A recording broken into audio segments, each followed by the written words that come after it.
Slam. Support life and music. Slam, number 45. This is the first of 2026. For those who are keeping score, we've got Keith Roth in this episode with Mark Pruett and Jack Mangan. That's me. Satellite radio listeners hear Keith Roth's distinctive raspy voice on SiruisXM's Ozzy's Boneyard and Hair Nation, but he's also a musician who's worked with too many projects to mention, including David Johansen, Bon Jovi, the Ramones, the Dictators, and Frankenstein 3000. Quote from this episode: "There you go, let's put that on a poster and sell it." Keep listening to hear what it's all about. All right, it's only rock and roll, but I like it. What's up, everyone? This is Jack Mangan from Support Life and Music. Sometimes you see me around metalasylum.net. Sometimes they let me in the door over the Metal Voice, and I've written for years for Metal Hall of Fame. But yeah, today it's not about me at all. It's a little bit about Slam. We're here to help musicians, but it's more about the people I'm talking to here. So I'm going to throw it over to California to my buddy Mark. Mark, what's up? Hey, it's Mark Pruett from Whiskey Network, sometime contributor to the new wave of traditional heavy metal as well. I am proud to welcome Keith Roth. Keith Roth, what have you not done? I think well, I don't know if it's most notorious, but I think if people have SiriusXM radio, who doesn't at this point, they can listen to your wit and wisdom there. But you've been a rock musician for forever, almost 30 years going on that now. 50 records produced, performed, and you've toured with a bunch of acts, so you've got a bunch of time under your belt. Did I miss anything? No, and you forgot to say with Sirius, I'm infamous. You are infamous. That was my joke. I emailed you the other day about listening to you. Made a comment about something. You made a comment about how boisterous Queensryche fans are, and it's just perfectly encapsulates how much I love listening to what you pack into a very small amount of time when you're talking about music.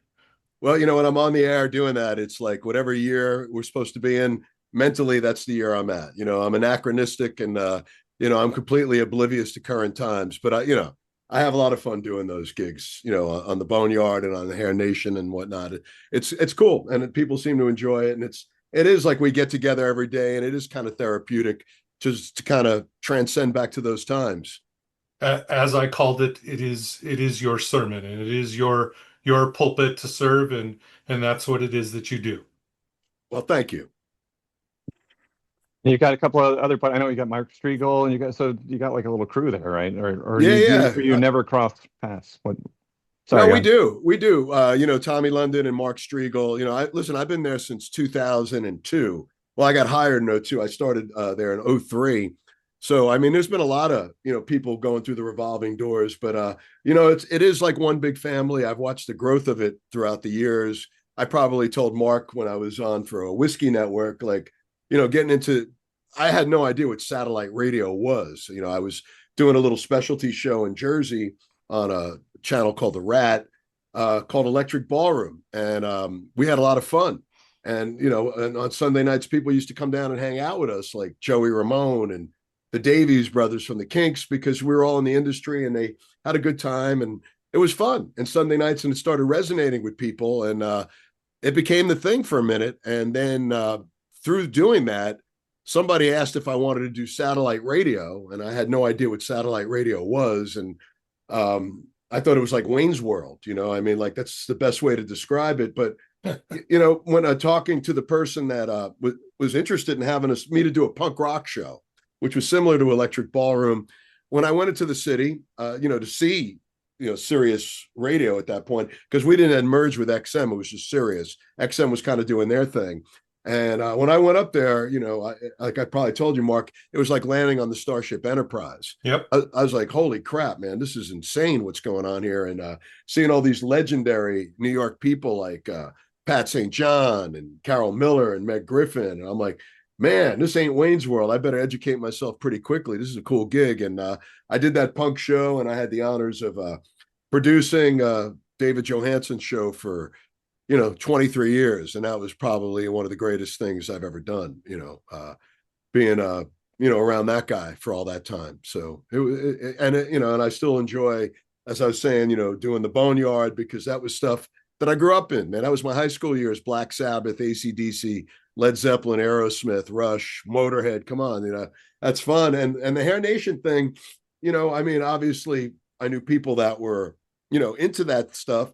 I mean, of course, I liked Guns N' Roses and I liked, LA Guns, but, a lot of that stuff, I will admit, I'll be accountable that I might have made fun of some of that stuff, but back in that timeline, but, not now, because I have a lot of love and respect for all of it, and I'm glad I came to the party late because, when you discover things like that, it's new. And, and the bands and just a bunch of great people and the people that listen to that channel. And, became fans of, bands like Cinderella and bands that I weren't very hip to. So I enjoy all the aspects of it. So, and I also have ADHD, which I'm open about. So anything you say to me, my mind could just go at any direction at any time. Can't relate at all. Yeah, I'm not that way at all.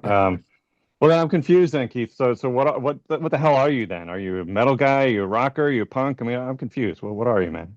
I love music, man. I really don't want to categorize myself as anything. I'm not really a metal guy, even though there was a point where I did love, when I kind of jumped into, I mean, listen, I always loved Black Sabbath. Black Sabbath was a band that I always loved, and I loved Judas Priest, and I loved Rush and Motorhead. And, but, when I was a kid, my older brother really got me into the Rolling Stones and then the New York Dolls and then, Johnny Thunders and then that whole 77 thing with the Dead Boys and Generation X. And I've always been a musicologist, so diving deep into all of that. And then there was a point in the mid 80s where it just got really homogenized to me. It just seemed like every band looked the same, sounded the same. And I just reverted back to everything that I grew up on, the stuff that my brother listened to or the stuff in high school. And I kind of been stuck there ever since, I mean, of course, I love bands like, Red Cross and things like that. But so I wouldn't say I'm a metal guy, but even though I love a lot of metal, listen, I saw Metallica play a roller skating rink in 1983. I saw Raven and Metallica tour together. I used to go to L'Amour's all the time and see when these bands first came around. It was really exciting, I mean, but then, it just became too much. It just, for me, and that's when I kind of backed out of it. So I just love rock and roll. But Cool. People who come to my house that don't know me, they're like, they sit there and they're going through the records that are just initially out. And someone just brought this up, like Miles Davis, Bitches Brew, and, Led Zeppelin 1, and, Guided by Voices, and then Black Sabbath or whatever. I love Faster Pussycat, by the way. I think they're a complete throwback. They're probably, and when I say that on Hair Nation, people think I'm kidding, but they probably are my favorite band from that genre of music, Fantastic band. Yeah, fantastic. But listen, if you're a good band and good music, I love it, man. And my ears and eyes are always open to cool stuff. I think your pull quote is "I love rock and roll, man." By Keith Totally. Roth. There you go. Let's put that on a poster and sell it. Absolutely. Perfect answer, by the way. Yeah. All right, Mark, I'm hogging up all space. Go ahead, man. Well, listen, I think let's tap into your experience and your knowledge. Let's talk about life on the road. The time that you've been a musician, the music industry has changed. You probably piled into a van and you played God knows what, and I still do that. Well, and it's probably somewhat the same, but I would imagine that kind of staying safe on the road may be a little easier now. I don't know, and I think that's my first question is what was it like kind of back in the day, and how has it evolved? Just personal safety, right? Before we get into sort of the mental health aspect of it, but how did you stay safe on the road in the beginning? Well, when you're young, you don't care. It's just like, let's go, let's have fun. All the gigs that you did with your friends, or everything was a new experience. You were like, bright-eyed, bushy-tailed. You take it all in. I mean, touring with the Dictators now. I mean, Yep. we it's not that much different, but we get our own rooms.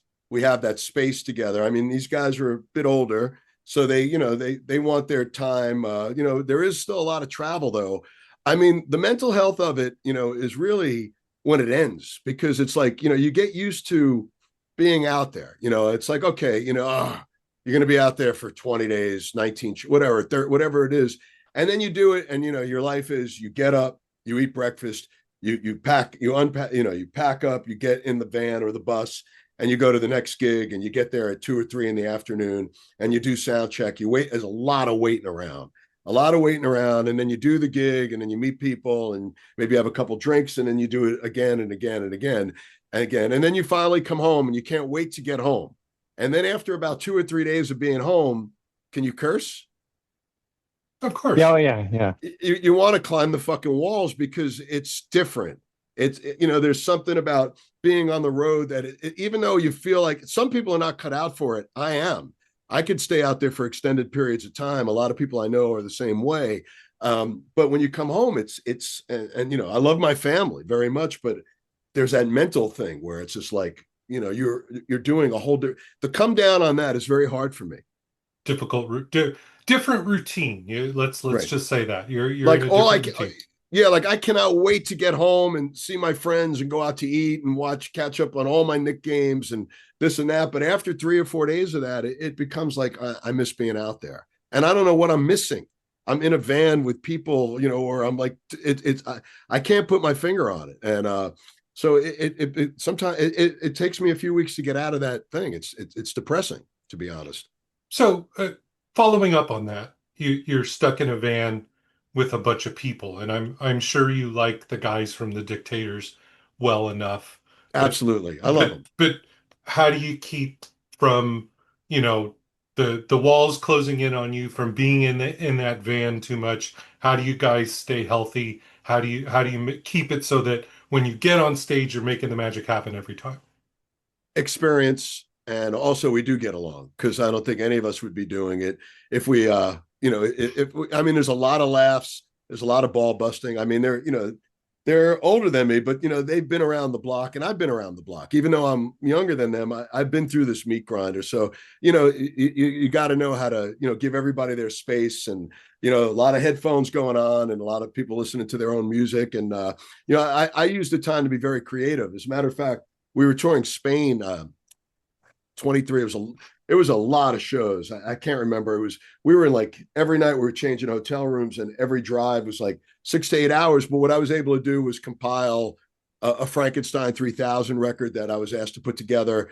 And I was, finishing up lyrics for my solo record, which I was on Whiskey Network for. You got to use the time wisely, or, you can catch up on emails, and, that's the whole trick, is to use your time wisely. But it's the one thing I dread about doing extended touring is the come down, because once you leave, it's like, you get into that zone. But yeah, there's a lot of respect and admiration for each other that we, they just been doing it for a million years. I've been doing it for a long time as well. So that mutual respect for each other. Jack, you have any follow-ups there? Yeah, actually, I do want to turn it to so aside from the road, you got some places that are basically nonstop. Like I know we both kind of grew up around the New York City scene, and I mean you're so New York. Like there's so much New York in your background, and I mean as a compliment. I'm not. No. I mean, listen, I grew up in the Bronx. I lived there, but we moved out to Jersey when I was junior high school, and then I ran away a lot and went back to the Bronx, and I was a bad kid for a little while, but not a bad kid. I was a little mixed up, but New York has been a part of me. It's always, my whole family's from New York, and and then later, I'm there all the time now. I mean, I feel like I live in Brooklyn and I'm there so much, but there's something magical about growing up in New York, and the things you're able to do at such a young age. Because I remember going to New Jersey, moving to Jersey. And at that point, before that, we would go to Knick games by ourselves. We'd go to take the subway out to Shea or Yankee Stadium. There was a lot of independence. Even getting on the bus, you got to get on the regular city bus, to go to school or whatever the case may be. So, kids mature a lot quicker in New York. It's just because of a product of surroundings, but, it's the greatest city in the world. And listen, there's a reason why people who have all the money in the world, for some reason, and believe me, I'm not one of them by any stretch of the imagination, but there's a reason why they, look at Bruce Springsteen, man. He could live anywhere. Why does he stay in Monmouth County in New Jersey? Because it's a magical place. And the same thing. And we're in Monmouth County, to me, is just a suburb of New York City. It really is. I think you can. I think it's even on Wikipedia that way. Yeah, people said about all of Jersey, right? But I guess my question is, what do people, like people do? It is a hub, or it's a place people are drawn to. So what do people, either Europeans, young kids, or even established musicians, what do people need to know about, the dark side of New York, and like what can happen, like the good and the bad of New York? What do people need to know about it? I Especially mean, musicians. it's instinct. I mean, you obviously could say that that doesn't look like a safe street to turn down, or I mean, people connect with one another. I mean, there's a lot of great people everywhere you go, and there's a lot of bad people everywhere you go, and that could be said by any types and of life, religions, whatever. There's good and bad and everything. You just gotta trust your instinct, and I guess you always have to have your antennas up. I think there's a point where people validate if they're good and somebody part of your life, and sometimes people are in your life for a certain amount of time, and it's not that there's anything bad about it. It's just it's I guess it's really an instinct. But New York City's a magical place, but it'll cut you down quick if you're not hip to what's shaking out there. It's just things are much more accessible, easily accessible than if you're living in Duluth, Minnesota. You know what I mean? You could find things a lot quicker in New York Yep. City. You can find a lot of trouble in New York very quickly. Yeah, if you're looking for it, you will get it, and you'll Sure. get it quickly, very Absolutely. quickly. Absolutely. But it's like if you're cool, that resonates with people too. And New York people look out for one another. They really do.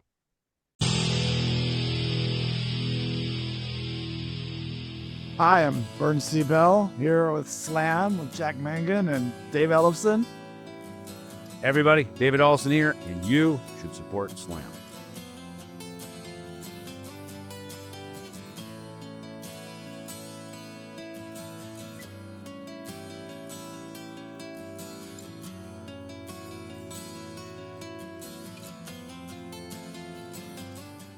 It's one of the music industry hubs too. Like, so I know like a lot of people are drawn there for that reason too. And but I mean, again, that has it's double. That's definitely a double-edged sword too. I mean, what's been your experience there? With it doesn't necessarily mean New York, but just the dark sides of the music industry.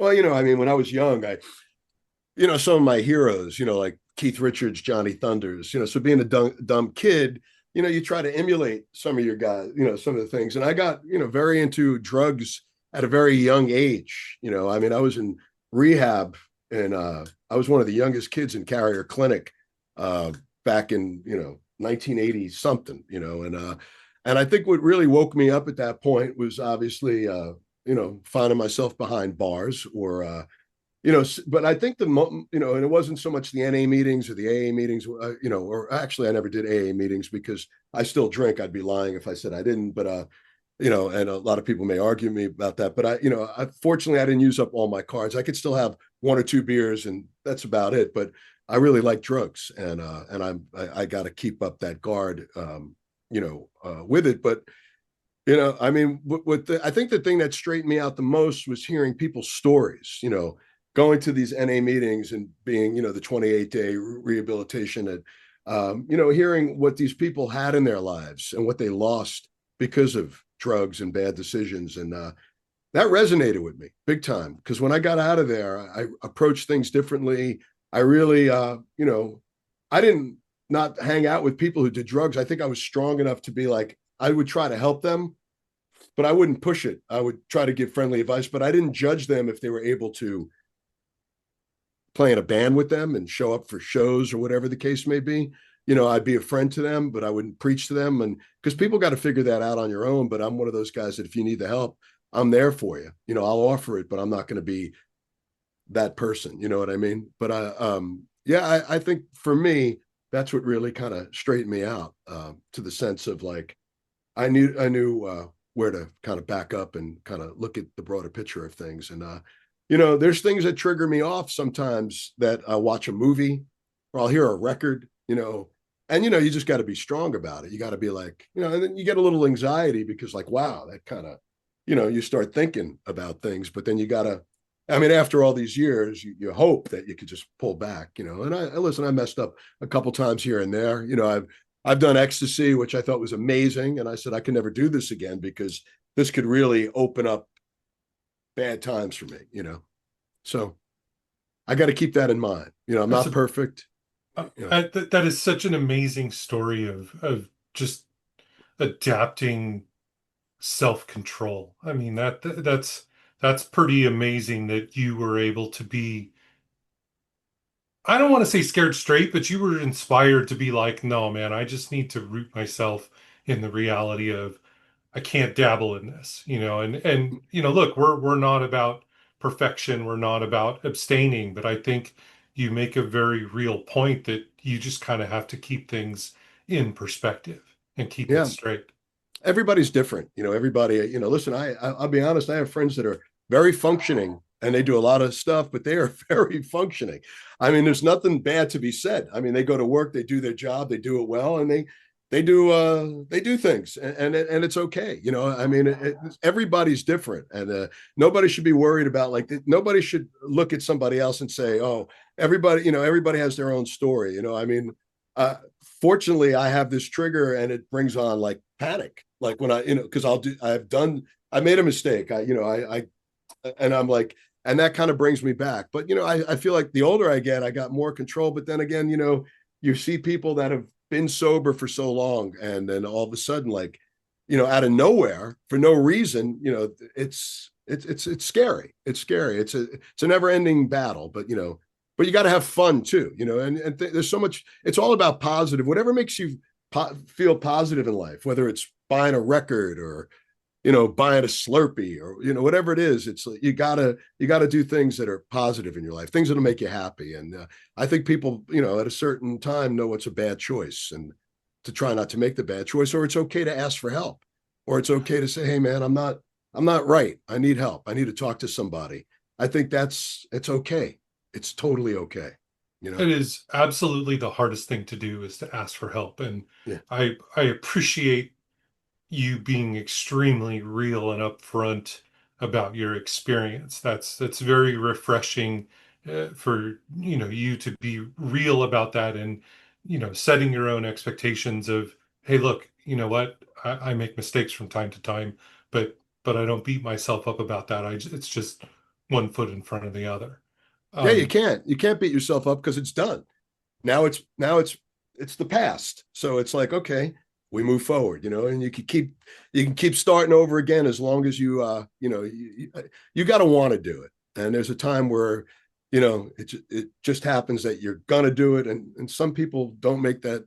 Some people make that mistake, and they just, but like what you said, a good force of people around you is so important. To have a good base of friends and people that really care and are looking out for you for the right reasons. I mean, that's a blessing. yeah, Yeah. and that brings me to the next question is how do you maintain that balance with your safety net? Like, how has your safety net changed over the years? Well, I have a great family. I have great friends that have, proven to be great friends to me over the years. And, sometimes you don't appreciate it until you really reflect. And then you say, wow, I'm so honored to have you in my life. It's like, you take, sometimes you just think that way. And, also you realize that some people shouldn't be in your life, and that's a tough thing too, even, because it's a negative. It's all about positivity. You need positivity in your life. And I do a lot. People say, I can't believe how much stuff you do, but it doesn't feel like I do a lot of work. It feels like it's just part of my routine. I'm a workaholic, but I only work at things that I want to do. If I didn't want to do something, I wouldn't do it. Then I could revert to being that guy that doesn't get off the couch. I mean, you got to do things that make you happy or productive. I try to do something productive every day. I try. Yeah. But that's a great, actually, catalyst. We can get back to this stuff. I definitely, if we have time. But let's take a minute to talk about, because you've had a really exciting year. You got a solo record out. You're involved with other projects. So let's take a minute to promote and pimp and talk about all the stuff that you have going on right into Yeah, 2025. I mean, I think that this was one of the most productive years I've ever had in my life. I mean, obviously, we did our share of Dictators dates. I mean, not as much. We did a little Steven cruise, but we finally got to get the record out, which is the first Dictators record in 20 something years. And that's a band that I grew up on. I mean, there's a strong connection between me and that band from just growing up in the Bronx. I mean, Handsome Dick Manitoba and Scott Kempner went to kindergarten with my middle brother Glenn. I mean, it's so bizarre that that's a band that I knew my whole life. it was the first, they think I'm bullshitting, but it really, with the first money that I had, I bought that record, Go Girl Crazy, because I knew him from the neighborhood. And then, I bought it at Alexander's on Fordham Road, and it was just so cool. And then, getting to know them as a musician throughout the years. So it's ironic to be in that, but to be a part of the Dictators history. And now we've done 4 or 5 tours together, and to be on an album with those guys was very exciting. So that happened in 2025. And then, my other band, Frankenstein 3000 released a compilation of all the records we've done, which I feel is like I'm not sure if it's the last thing we'll ever do, but it was a quintessential compilation where I kind of got into the headspace of like, if this is the only record out there, the world blew up and it's post-apocalyptica, like it's apocalypse. I hope this is the record they find, so, to retweak that and to remix stuff and to really sequence it. And then my solo record. So, I mean, I never, to put out my own, all 3 of those records came out this year. And even though there's much positive stuff that has happened, it's also been a lot of devastating stuff, like losing a lot of friends this year. I lost one of my bestest pals, Tommy Tafaro, who guitar player that I played with back from the early 90s when we were in a band together called Bad Biscuit. And then we really became like brothers after that, being in Frankenstein. He sadly passed away. And then, I was mentioning David Johansen, who I had the honors of working with for just about 23 years, his sad passing. So it's a lot of bittersweet stuff going on. A lot of great stuff has happened, and there's a lot of, negative stuff. I mean, a friend of mine just died from ALS a few months ago, Tim Cronin. I call him my vinyl dealer. He was my, he was a singer in the Ribeye Brothers, and I've known him for a million years, and one of the greatest people ever. And, I used to love seeing him weekly and going to Jack's Music, and, just Tim. If you know Tim, he was, he passed away from ALS a few months ago. So there was a lot of that stuff, a lot of positive and a lot of negative. And, sadly, you just got to cope with that,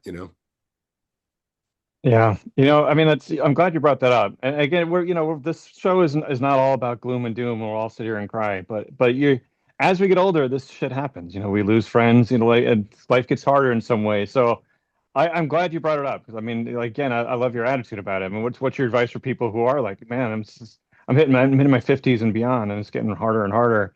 Like, I mean, none of us are as old as Mark over there, but like we're. I'm kidding, Mark. Yeah, go on. I mean, in the Dictators, our drummer is Albert Bouchard, right? So he was the drummer in Blue Oyster Cult, Cult. Yep, founding member, part of all the big records. He's, with the cowbell, Christopher Walken. He's the guy that played the cowbell on No Fear of the Reaper. And I've always, listen, to me, the best thing in the world is working out. I have to do 30 minutes a day. And that is the best, like, no matter how stressed out I am or how I get on that treadmill, and by the time I get off it, it is therapeutic. I don't do it to stay the weight, even though that's a great benefit, but it's just psychologically how I feel when I get off of that. And Albert is 78 years old, and he runs the New York Marathon, and he's been running since 1984. And, somebody always say, man, how do you go out there and you play drums? And, listen, he's had his share of things that he's done in his lifetime, stuff that we were talking about, but, and that's why he got into running but he'll say, look, you got to do cardio, or you got to do something 30 minutes a day. If you could sit there and binge watch a television show, you could take 30 minutes, get off your ass and walk around the block, or you could walk on a treadmill, even 2 miles an hour, and just, you're doing something. And it's not so much the physical, it's the mental thing. To me, it's that, because I'll be stressed out and I can't think of certain things, and everything's kind of going like this. And I just get to the gym and I get on that, and I feel so much different when I could feel like I could properly process everything that's going through my head. That's for me. That's what works for me. So, Keith, we're all gonna get rich in 2026 because we're gonna do the Keith Roth workout. All right, there you go. And it's gonna be you narrating, and we're gonna talk about bands, and we're gonna talk about rock and roll, and it's gonna be, we'll do 30-minute episodes. I love it. I mean, I always worked out, but I got into running last year. And then it got cold, and then I went to the gym, and then I just go to the gym now. And I don't put on, I plan out the record I'm going to listen to, 45 minutes, whatever it is. I got it on and I'm in and out, no BS. And, but that's it. I just, to me, it's the best mental treatment there is. It's better than, for me, it's better than therapy or anything. You work it all out in your head. And my thing is simple. I run or I fast walk 5 miles an hour. Boom. I do at least, 600 calories, 3.5, 4 miles, and that's it, in and out. I feel great. And that's my workout. Well, I know you've got a hard stop, and I have this feeling that we could do 3 of these episodes with you, because I think you have amazing stories to tell, and I could sit here and I could talk about your solo record for at least 10 minutes, because I think it's amazing. And it's an amalgamation of all of your influences. There's a little something for everyone on that record. But I want to thank you. I appreciate the opportunity to work with you again. And if you've got something going in 26, let's put a pin in the conversation and say, come back. Let's talk. Let's get a little more in depth with stuff. I'd love to have you back from that perspective. I would love that. I had such a great time with you on the Whiskey Network as we were talking about booze and bourbon and all that fun stuff, which, as I said earlier, I'm very fortunate that I didn't use up all my cards. I like to have a drink for the pleasure of the drink. And it's not about getting wasted. I mean, sure, there's some benefits to that, but I mean, 26, Dictators, we got a bunch of stuff that are going to be announced, and, we're going to be releasing some singles, and, I got coming up our annual holiday show that we do every year with my band Secret Fox. We play, every year at the Parkside Lounge in December. So that's coming up December 12th. And, just looking forward to the unknown, Well, my offer still stands. If you have a West Coast date in 2026, you come to my town, you drink my whiskey, I'll buy you something to challenge your palate. Maybe we can get Jack to make the drive out and to sit with us and have a drink, and hopefully I'll get a chance to see you in 2026. But I think it's looking that way. Okay. It's looking that way for May. Yeah. Hopefully they're going to announce something soon. So I'm going to be emailing you then. Jack, do you have any final words before we give Keith the last word? Well, I want to apologize to Mark for my cheap shot earlier. That was uncalled for. But no, you call me old all the time. I'm not letting you go on that. He's approaching double nickels. No, Keith, it's been an honor, man. I agree. I think actually you should cancel whatever you got coming up, and we'll keep going. I'm kidding. No, thank you so much. No, listen, I'll be honest. I got a dentist appointment, but I still got 6 minutes if or we could, But I got a dentist appointment. I forgot about it, and then all of a sudden I'm like, and they're hard to reschedule. Yeah. No, we need you healthy and we need you happy, Keith. Go get your teeth clean. Go get it taken care of. But Keith, it's always our tradition. Maybe with the people that we like and we like you. What are your final words of wisdom? How do you stay sane? How do you stay happy? What's the secret? What's your secret, at least? Keep on keeping on. Fucking A, great words. I love it. Sometimes you got to force yourself, or sometimes it comes easy, but keep on keeping on. Just keep battling, keep fighting. And, the smiles are coming, the laughs are coming.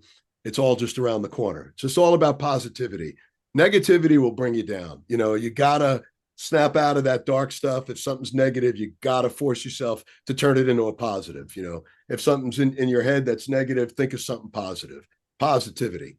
Negativity will. I mean, Yoko Ono said something that was amazing. She said, say something bad about somebody for a day, a month, 3 months, and see what your life turns into.